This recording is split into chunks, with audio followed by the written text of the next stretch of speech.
Hello. Hang on a leg's minute. gonna fall off Yeah, any I better minute. be careful. You're not like in your 20s where you don't give a damn. When you're skiing, you're living in the moment. Every second is in the moment because you haven't got time when you're coming down a slope to be thinking, oh, remember when I did that with my mum? Or I wonder what it's going to be like when I get back to New Zealand and see that cafe that I went to with mum every week. You just haven't got time for it. All you've got time for is now, living in the moment now. Yeah, it has to be, yeah. And it feels so bloody good. Hello. Daddy, I love him! Mother thanks you. All right, Mr. DeMille, I'm ready for my close-up. Before we start this podcast, we need to let you know that there is no video version of this podcast. So if you're watching on YouTube and waiting for us to pop up and start talking, it's an audio only. Also, that would apply on Spotify too. Why is that, Bri? Yeah, because I stuffed up, Liz, and was using my Apple Watch because we only had our iPhone with us, and obviously you can't see the screen if you're using the rear camera, and pressed record on the phone, which it did, and enough excuses. When I came out of the app, it switched it off, which it's never done before. You just said enough excuses. Yes. So there you go then, Bri. Well done for admitting your failure. Thank so you. yes, for this week, we were actually going to say after we finished it, we just said, oh no, that was such a brilliant podcast. Should we just do it again? And we just said, no, you couldn't capture what we've just shared or you're about to hear in this podcast. We couldn't have captured that again. No. It's like I say, it's not scripted and you can't do it again. No, Not without knowing what's coming up. And that's the whole beauty. It's just what is on your mind at the time. And that's when you do a podcast. So we understand your frustration, especially if you're used to seeing our lovely faces while you watch your podcast. But for this week only, please accept our apologies and sit back and enjoy this heartfelt behind the scenes podcast brought to you from Canada. Without a video. Hello.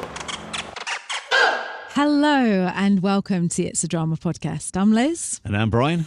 And we're bringing you this behind the scenes episode from Nelson in Canada. We're still here. We leave tomorrow. And before we go, we wanted to have a good heart-to-heart catch-up with our loyal listeners and also our new ones to give you some insight to what this trip has been really like. Yeah, and it's like I say, it's about -4 at the moment, and we're sitting outside at the side of a baseball ground on the park benches. Yeah, we are. We're at Queen Elizabeth Park, just down the road from where we're house swapping. Yeah, in Nelson, BC. And the sun is just about to come out. It's freezing cold, but we're all wrapped up. We've got, if you're not watching on video, we've got coats on our knees, we've got scarves on. I've got about 1 million layers on. And it's just, it feels so fresh though. It feels nice. Yeah, it does. I was thinking that this morning. I just thought, I don't mind cold holidays, like proper cold holidays, you know? I don't like damp holidays where it's like, but when you go somewhere and it's proper cold, it's like going somewhere and it's proper hot, isn't it? It just feels, this is proper cold. This is good cold, I think. Yeah, it's not mushy cold. We haven't had that much snow, to be honest, have we? No. Up on the mountain where the ski resort is, they've had lots of snow. Yeah. But just down here in the valley by the lake, there's hardly any snow on the ground, and everyone's saying this is unusual. Yeah. Because it's normally covered in snow at this time of year. So thank you for your patience to the people who have been following us for a while and know this story. But I'm just going to quickly run through for those new listeners and those new watchers to the channel. Well, Liz and Brian, husband and wife, we're from New Zealand. And the last year, we normally make content about New Zealand and life with growing up with a family, not growing up, we're not children, but raising a family, living a nomadic life as such. We are location independent. We've got an online business. We help people move to New Zealand. I've also got a travel blog, and we have lots of little things that we make money from, which enables us to travel and do things like this. Yeah. And like I say, normally most of our time we're in New Zealand. But last year, we had a major loss in our family. I lost my mum to cancer. She was diagnosed in the October and died in the April. So it was 6 months, of just horribleness. Anyone who's been through that journey will know exactly what I'm talking about. And then 6 months later, my dad died. So within that year, it was just a massive loss, 2024. And towards the end of the year, me and Brian decided that we would like to just take our family. We've got a son who is 23, Sonny, and we've got a daughter who's 21. No, she isn't. She's 20, Tessa. And just take our family and spend Christmas somewhere completely different, somewhere none of us had ever been, and make some new memories. To be honest, if I'm being honest with you, I couldn't face staying at home for Christmas without Mum, because Mum made Christmas everything. So that's what we wanted to do. You can go back and listen to the episodes talking about that. The one you'd be best listening to is We're Leaving New Zealand. That sort of tells you everything there. And we're house swapping. We swapped with a family who've got 2 small kids who always wanted to go to New Zealand.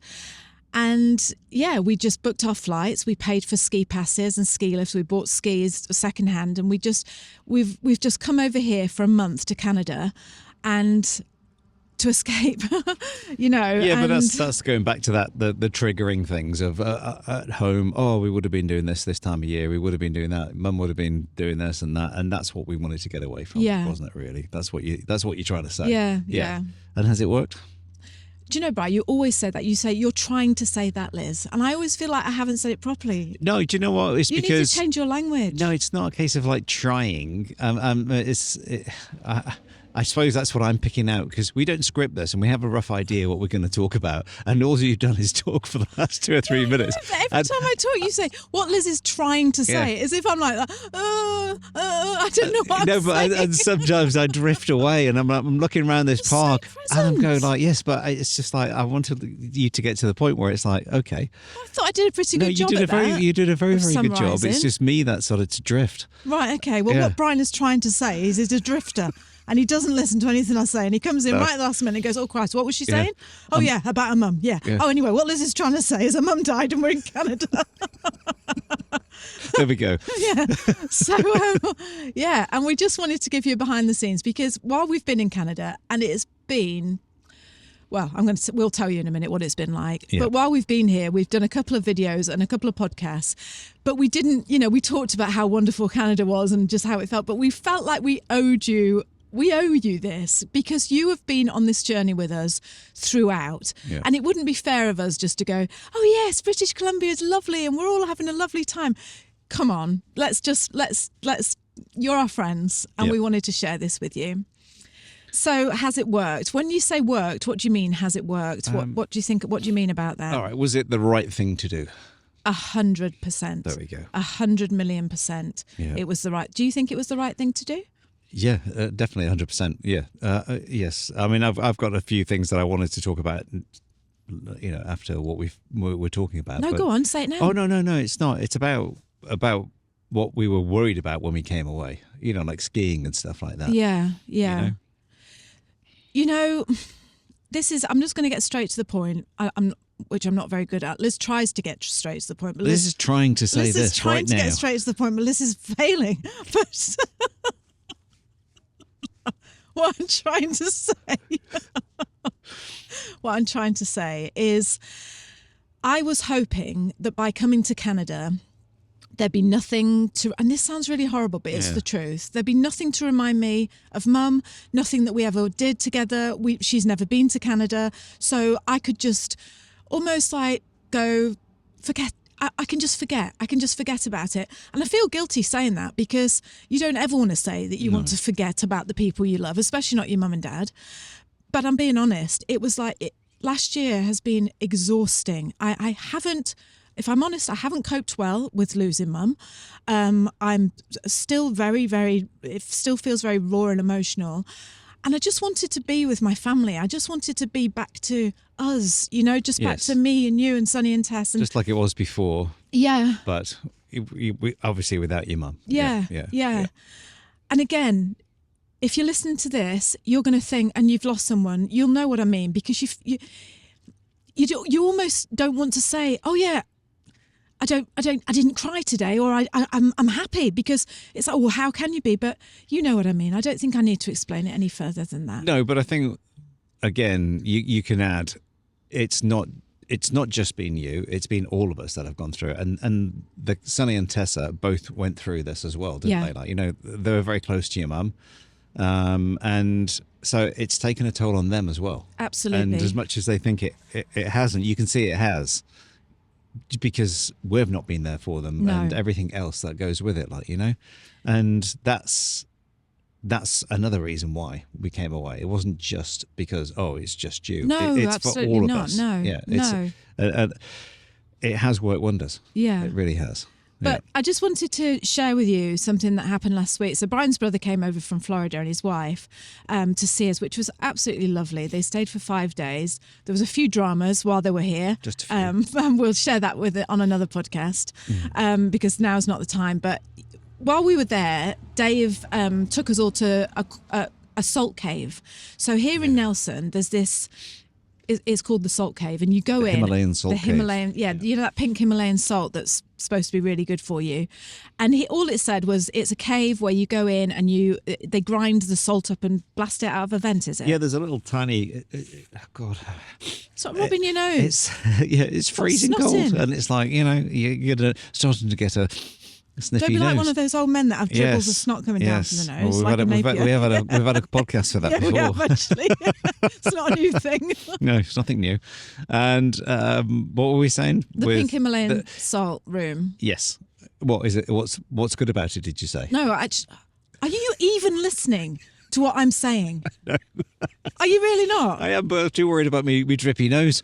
Right. Well, the pink Himalayan salt is where they grind the salt and they put it into that's right. vents. It was a little small grinder, but everyone in the room actually thought the noise they could hear was the grinder working, but it wasn't. It was a water pump, because I know the sound of a water pump. But all of this thing just grinds a little bit of salt and blows it in, and straight off the bat you can feel it on your skin. You can breathe into it, and it goes straight deep into the lungs and things. And it's apparently quite healing, and it was lovely. But the noise wasn't the grinder. Oh, shut up about the noise. We haven't even got to that bit know. yet. Okay, but I was just saying. What noise? They don't know what you're talking about. Okay. What noise? I'm just saying the noise that everyone could hear in the salt caves. Okay, right. So we go in. All we knew that we were going to this salt caves and we were going to inhale the salt. And it was $100 for 6 people, which is a flipping bargain, and it's an hour. Yeah. So you get there, and it's all very. What's the word? I was going to say yoga-y, but that's not the right word. It's all very alternative, let's say.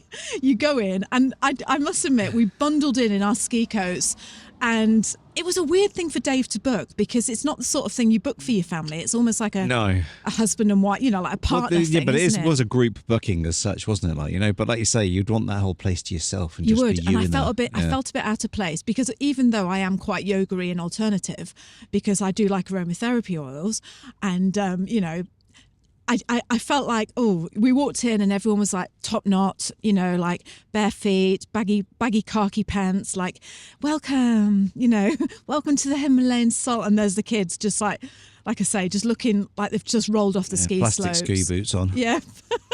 Just ignore their plastic They're not boots. sorry, they're not bamboo. Yeah.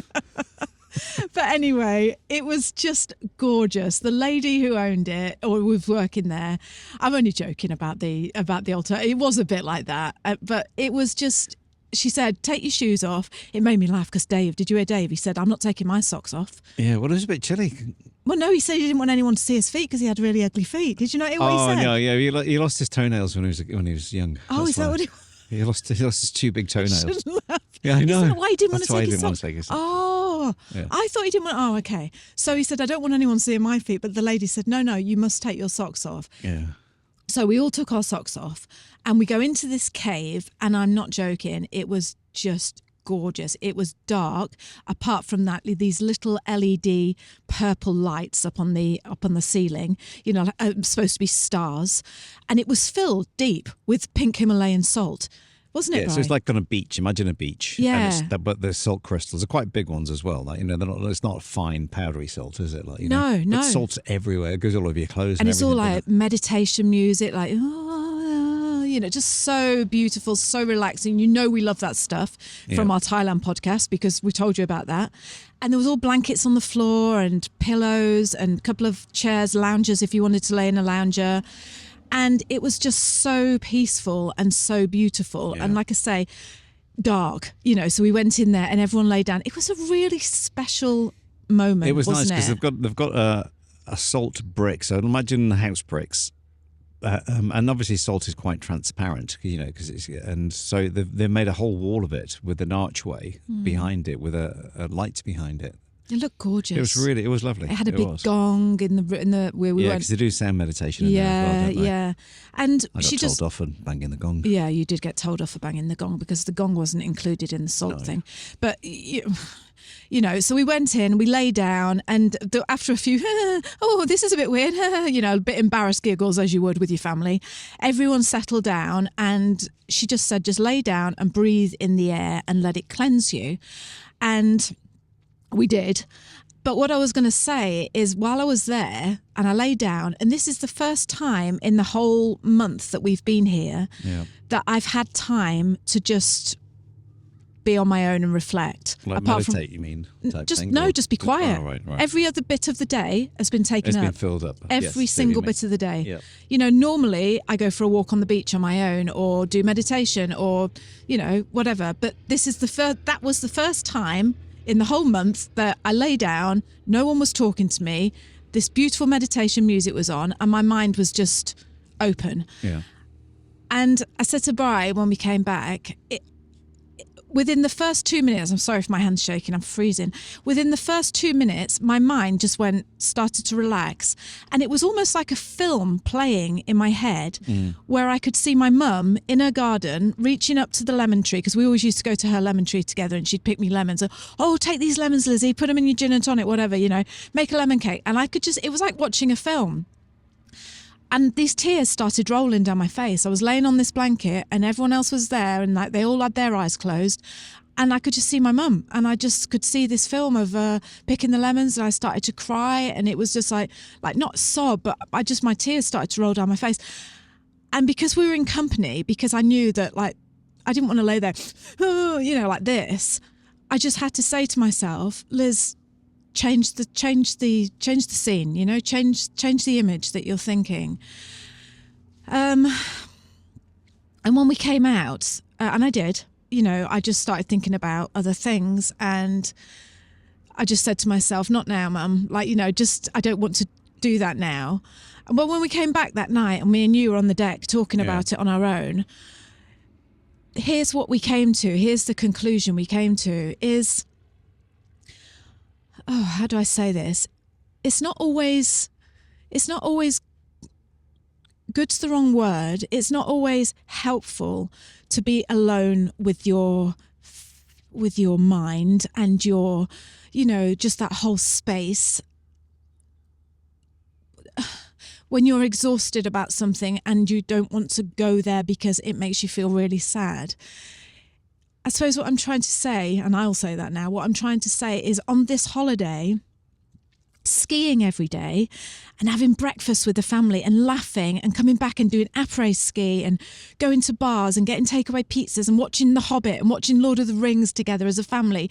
It's been busy and it's been good, and it's felt so refreshing and like a massive break and just brilliant. Yeah. And going to those salt caves and going there for them, it was like going down a path. It was like going down a path and going, come here, feel like this again, look, and crying. I was like, no, I don't want to. And that's so unlike me, because I love being alone with my thoughts and journaling and my feelings. But Bri, I just didn't want to. Yeah. I just didn't want to. I just thought, no. Come back, Liz. No, it's good to be surrounded by life, Liz. And that's what it is. You're saying, yes, you can go, and it's not so much mourning your way, but it's like you say, when you're alone with your thoughts all the time, you there's no one to guide. There's nothing to guide you in that way other than yourself. And you're a mindful person. I know you are, and you do meditation and stuff like that. But sometimes it's just be good to be surrounded by people in life, isn't it? It really is. Yeah. Yeah. And we came to the conclusion that skiing, especially, this is why this holiday. Thank God we chose this, that we chose a skiing holiday, because we've never skied as a family together ever. Yeah. We've done all this travel, we've been around the world, and we've never skied as a family. We took Sonny when he was a baby, when he was 4, but that was different. But when you're skiing on the slopes, especially when you're 53 and 61 and you're aware, that, hang on a minute, I better be careful. You're not like in your 20s where you don't give a damn. When you're skiing, you're living in the moment. Every second is in the moment because you haven't got time when you're coming down a slope to be thinking, oh, remember when I did that with my mum? Or I wonder what it's going to be like when I get back to New Zealand and see that cafe that I went to with mum every week.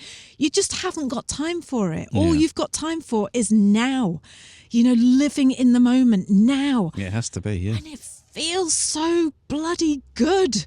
Yeah. It really does. Yeah. It just feels bliss. Yeah, it's like a forced present to make you present because you have to be. Because if you make one mistake, that's it. You're off, aren't you? And we're not talking like just coming out cruisy little runs. We're talking about we coming down some steep, serious runs, weren't we?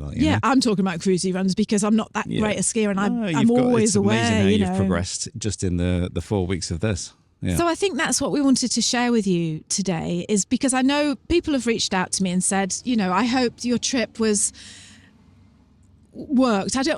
Worked is the wrong word, because what did it work to do? Well, it worked to make us feel lighter and feel alive again and remember this beautiful family that we've got. And that's what my mum and dad would have wanted. That's what anyone wants. They want their grandchildren to be happy.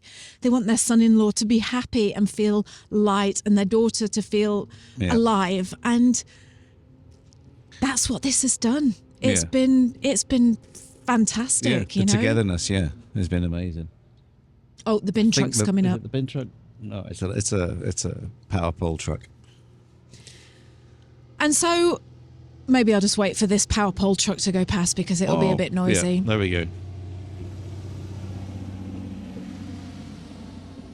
And before I came away, we did an interview with two women from Auckland. One's Kiwi, and she moved back to Auckland with her partner. And one of the women is Polish, and she's really, really missing home. She's missing London. They lived in London together. Anyway, she emailed me before we left for Canada, about 2 days before. She's a lovely, lovely woman. They both are. And she said she feels really homesick and misses her mum and London and Poland and Europe. So what they were doing was they were going to New Plymouth, ironically. They were going to New Plymouth for Christmas to move out of Auckland and just see different things. Again, to have that different, view, different perspective, different... fresh look at things, fresh, yeah. And she was the one who said to me, I'll be interested to know if it felt better, if it felt easier, how it felt for you all. But I think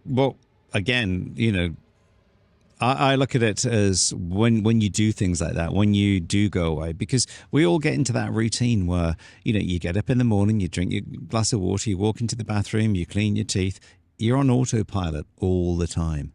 And I always find that when you are at home, you're on autopilot. You have these set things. We do that on that day and this on that day and that on that day. And you're not really living. And you're not, are you? And so this is why travel and going away and doing something different, you're like, oh, this weekend's lasted ages because you went away. But you have a weekend at home, you do the same things, you go to the same shops. I always remember Bob Proctor saying, just start writing with the other hand. That type of thing. Yeah. It's just like learn to write, learn to do something different every day. Even I wear contact lenses, and you catch yourself. I put the same eye in, the same one in first, that one in first, that one, and it's just like swap it up. Yeah. Put your left eye in first, but it just makes you a bit more aware of what you're doing.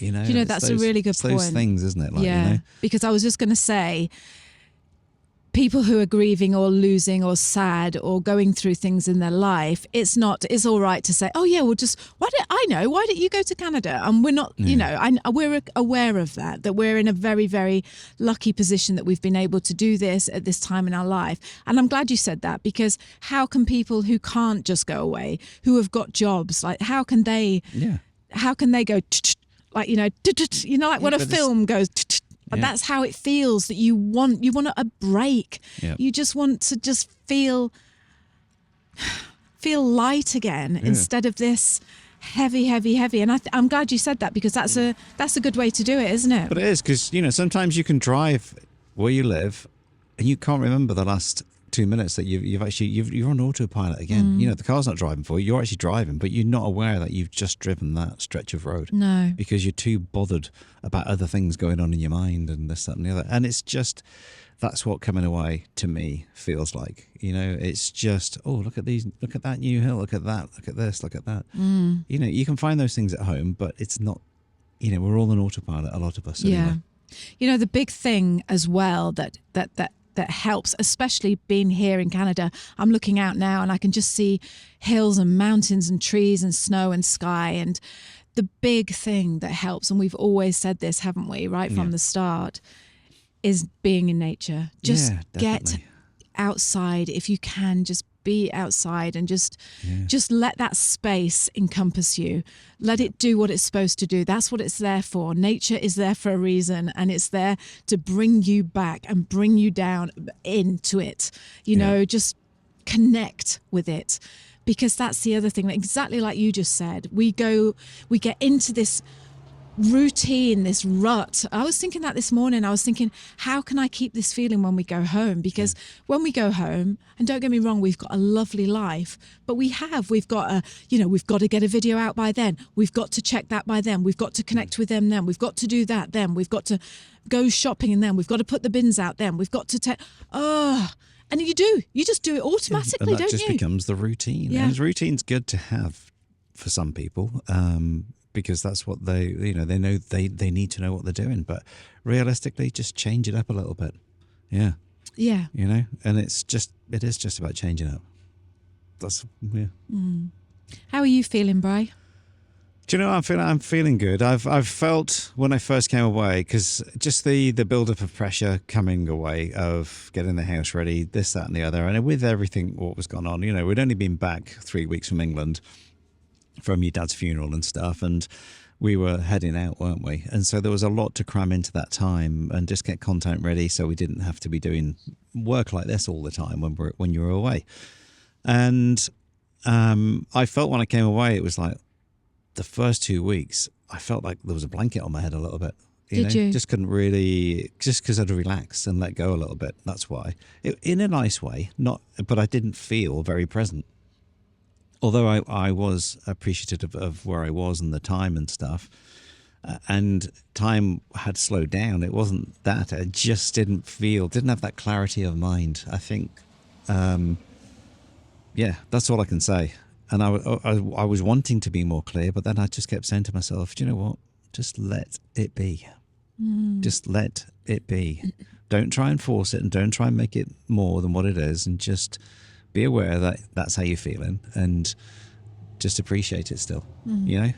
And I look back at it and I think, I wasn't that bad, but at the time I didn't feel totally clear, like, you know. But on the flip side of that, what I was so happy with was the fact that the physicality of the skiing that we were doing, that my body was good, you know, and it kind of can prove to anyone that's out there, you know, they go, oh, well, you're lucky because you've got good health and you've got, you know, you keep yourself fit and stuff like that. You're lucky you can do that, because I can't do that. And it's like, well, you know, the more hours I spend in the gym, the luckier I get. Yeah, exactly. You know, you and it's hard. not easy. I know what injuries and how bad backs I've had, and legs and knee joints and hip joints, and the amount of trouble I've had with groin pain and ligaments from overextending and overworking yourself. It's been hard the last 2 years, I find, for me. But do you know what? I've pushed through it and gone through the pain, and I've come away here, and to be skiing with my two 20-year-old kids, keeping up with them, doing the same things as them, skiing as fast as them, doing the great stuff with them, and, you know, them looking at me is like, you know, even Tess said last night, I can't believe you do what you do. I know. I looked at you skiing down the mountain last night on our last day of skiing. We went skiing yesterday.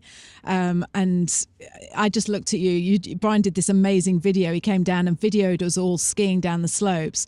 And he videoed us, you know, doing it. And I was watching you and I was thinking, God, that takes some guts to do that. You know, come down a mountain skiing so you can film your family. So you've got no poles and you're carrying a phone, or you had your poles in one hand. Yeah. And I just looked at you and I just thought, I just think you're incredible. You know, you and anyone who does say to you, oh, you're lucky because you've got your health. I know how hard you work on your health. Yeah.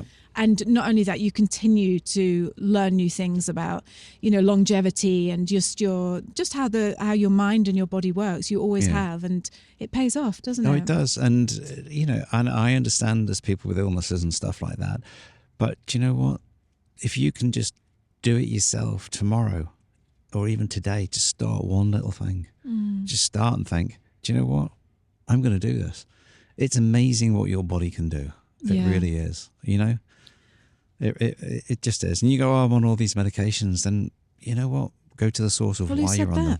No, I'm just saying, this is what I always imagine people are going to turn around and say to me, I can't do this, I can't do that. No, they don't. Or, you know, I've got this, that and the other. And you just think, okay. Yeah. I think someone's always got something, haven't they? I'm not talking seriously ill people can get up out of bed and go, oh, I'm going to go ski down the slope tomorrow. But I'm just saying it takes time, but you've just got to put the hard yards in. Yeah. You really have. And it'll pay dividends. It does. And talking about that, you're right. And talking about the hard yards, I just think as well, it isn't just, and I touched on this briefly when we did the podcast on the chairlift. It isn't just about the physical side of it. You know, I'm also skiing. I was actually really, really nervous about coming here because when I looked into the resort, it's a hard resort. It's not like an easy little Whistler cruisy where you can go up and spend, you know, hours playing on nice, easy green runs. It's a full on resort. Yeah, full on snowboarders. It's an outback resort. It is. It's not a tourist resort. And I thought, oh God, you know, I'm just going to be sat there reading my book, and I'm not going to be able to join in. And you know, when you say resilience and just taking one small step, and that sort of goes back to the salt caves as well. Yes. Yeah. It's about taking control. It's about, there you go. If you don't let your mind, you know, if you don't rule your mind will rule you. Absolutely. And that's what I've learned in this month away is like, you can take control of this, Liz. You can go on the slopes and you can tell yourself you can ski, because I can ski. All it is I've told myself now, oh no, I'm 50, I'm going to fall over and I'm going to break my legs and I don't want to ski and I can't do it and I'm just going to look like an idiot. And no, hang on a minute. That's one story you can listen to. Just like My Mum and the Lemon Tree in the Salt Caves. That's one film you can watch. Or we can change the channel and we can say, actually, I can ski and I can do it. And I'm not as fast as you guys, but at least I can do it. Excuse me. And again, you know, the Salt Caves right now, I'm not going to think about Mum and the Lemon Tree because that makes me cry. And I don't really want to cry. I'm enjoying this. I just want to enjoy this. Yeah. I'm just going to think about what a fantastic time we've had in Canada and just all the things, you know, to come.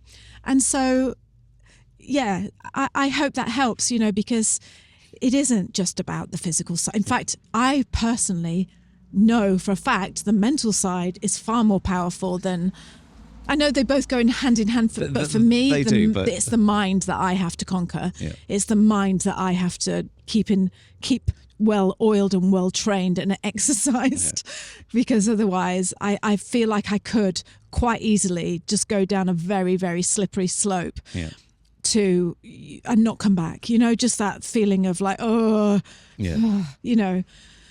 No, and that's what I've seen with you in the last week is for you, before we were coming away to Taran and go, I don't think I might not even ski. You know, I might not, you know, I might just only do the odd day or two, like you've just said. But to see you last week and just when you turned around and you just said, I absolutely love this. I do. I want to do this more. I do. I love, and I don't know if it's the exercise or the outdoors or the fact that I'm with my gorgeous family, or is it just because you're in the present moment constantly? You're in that present moment. Yeah, you don't get a chance to think of the other things, do you? Because you know that constant stream of thought has to stop. It's like a drug. It's like it's like nature, cold air, the love of your family around you, and present moment. And it's just like, it just feels like, oh, it's bliss. It has been worth every single penny of that 10 grand that it's cost us. It's been worth it tenfold. Absolutely. Yeah. So I think that's a good place I think to wrap it up, Liz, because I think, we were trying to think, what can someone get from this? And it's about hope, and it's about moving forward, and it's about not standing still in that present moment. Yeah. It's keeping movement in that present moment. It is. And a big thank you to all the listeners and watchers, and a big thank you to my friend Jen, who sent me a message, and she said, before we left, go and make new memories, Liz. Yeah. And it stuck in my mind, Jen. And I thought of your words, and I thought, yes. Yeah. That's what I want to do, is make new memories. Exactly. Yeah. All right, darling. Yeah. Well, and so thank you. Just want to say thank you to everyone that's out there, especially to all our Patreon members. So if you want to head on over and join our Patreon, it's www.patreon.com/it'sadrama. And you can get some more of these behind the scenes type podcasts. Yeah. But actually, we go even a little bit deeper than this sometimes. We do. Yeah. Or a bit more fun as well sometimes. Yeah. And I just want to say a big thank you to everyone who's been on this journey with us. Yes. We get people commenting on YouTube, on the Apple podcast, sending us emails saying, we've listened to you since COVID, Liz and Brian. But I want to say thank you to everyone who's been along on this journey with us. Yes. And just been tune in, just to go, how are you? And just that support. It means everything. It does. I've told you so many times before. As I always say, I will never tire of saying it, but yeah, you're what makes this happen. Because we have you're what makes it happen. Yep. Yeah. That's Liz is trying to say, what Liz is trying to say is Liz loves you. Anymore. Yes. Liz loves and appreciates you. Okay. Yeah. And it's starting to go because the camera is like getting flooded with sunshine, because the sun has just literally come over the top of the mountain at the back, and my head is starting to feel warm all of a sudden. So we're going home, we're going to clean the house, we're going to pack the case, and we're back to New Zealand tomorrow. We fly back. So the next time you hear from us, we will be in the land of Aotearoa. Yep. So my heart beats with yours. Thank you so much for being with us, and I will speak to you soon. Yeah, so kia kaha, stay strong, kia u, stay true. And just remember, do something different today that will make a difference to you. Even if it's just the tiniest thing. Okay. See you Speak now. to you soon. Bye. Hello. You'll tell the world. I'm telling my best friends first. Yeah. My best friend is going to hear this first. And then I'm going to tell the world, because this needs to be told. So me and Brian and the kids, because we've come on, doing this house swap, and it's cost us money for the flights and all the rest of it, we said, no Christmas presents whatsoever this year. We're not buying anyone anything. And the kids were like, should we just do like a $10? No $10 thing. I don't want the hassle. I don't want the stress. All you're going to get is rubbish anyway. I don't want anything. You don't want anything. We've got what we need. We've got our love. We won't be buying anything. Yep. And I must admit, I was secretly hoping. Was you? Yeah, I was. I thought you might be. I was secretly hoping that you'd get me something. Yeah. But obviously you didn't. But I'm not bitter about that. No.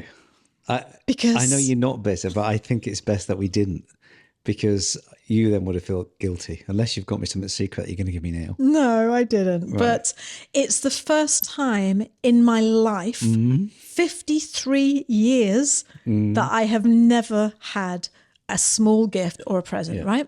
So just remember that. So I'm thinking, well, I know I've told everyone not to get me anything, but surely Brian will be sprigging out the roses on Christmas morning. I thought you were thinking that, because I know you sort of looked at me as if like, where's the stocking? Where's the... I know, it was weird, wasn't it? I know, it was. But we stuck to it. But here's the thing, right? The 2 days before we left to come to Canada, I got an email. Hello.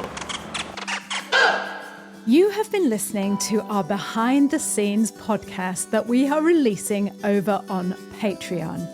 Patreon is a place where people like you can get exclusive for your eyes only content from creators like us, like me and Bri. That's me.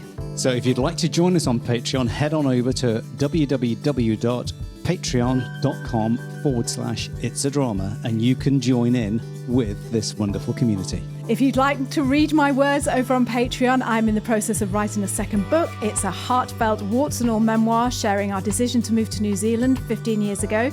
how it all turned out, how my marriage and the parenting and confidence changed beyond belief, and I am documenting the entire book writing process, including draft chapters with my Patreon supporters, and I cannot wait. So like Bryce said, go over there to patreon.com/It's a Drama. And also over there, you'll find our wonderful behind the scenes podcast. Have we talked about that yet, Liz? We have, Brian. Let's talk about it again, Yeah. though. Yes.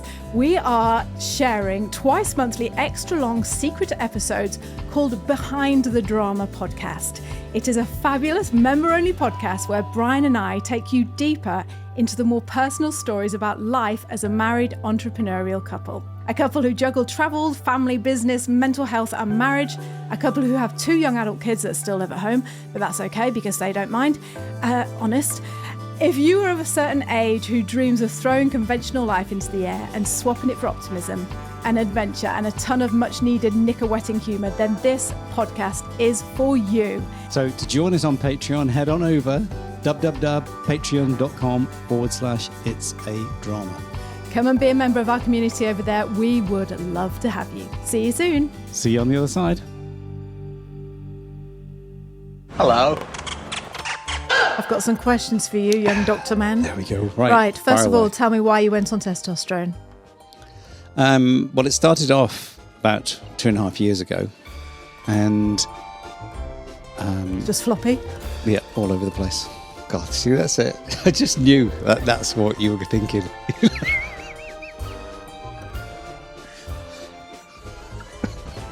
Limp? I was walking with one yet.